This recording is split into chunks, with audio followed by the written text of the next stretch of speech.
Indigenous women make up only 4.3% of females in Canada, but they account for over 11% of missing females and over 16% of all murdered women across the country. The body of 31-year-old Sonia Sywink was found here at the Southwold Earthworks in August 1994. Government-sponsored, church-run residential schools were established in the late 1800s and operated until 1996.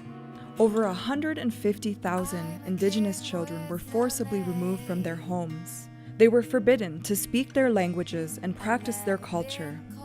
There are at least 3,200 documented deaths, but many believe the number is much higher. A cultural genocide was the direct result of these schools, a systematic destruction of traditions, values, languages, and other elements which make one group of people distinct from others.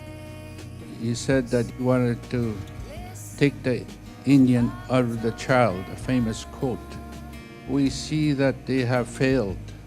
See Me was inspired by Ojibwe artist Sean Cucci's artwork.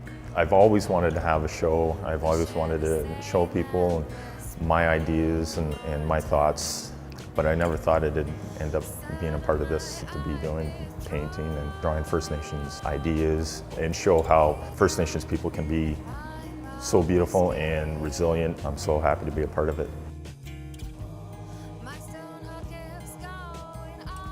I wasn't really aware of all the missing First Nations women until later in high school. It didn't really come to fruition until, I had daughters of my own. I wanted to do something that would show how dark it can be for the people who are still here. Their circle is broken. Their lives are not complete anymore. And I thought, well, their spirits are so precious, so I wanted to use gold. And the birds I've always considered the souls and spirits of people who have passed on. I can't imagine having my children being taken away from me or me leaving my parents. It is such a tragedy that has taken place in our country.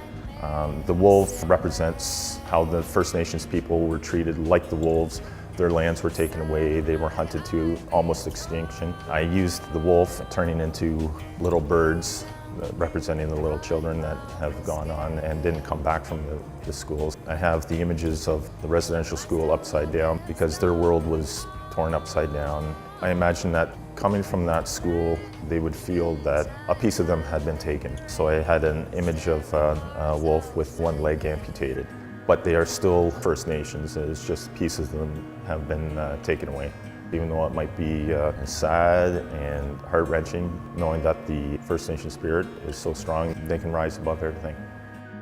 To learn more, visit seemelondon.com.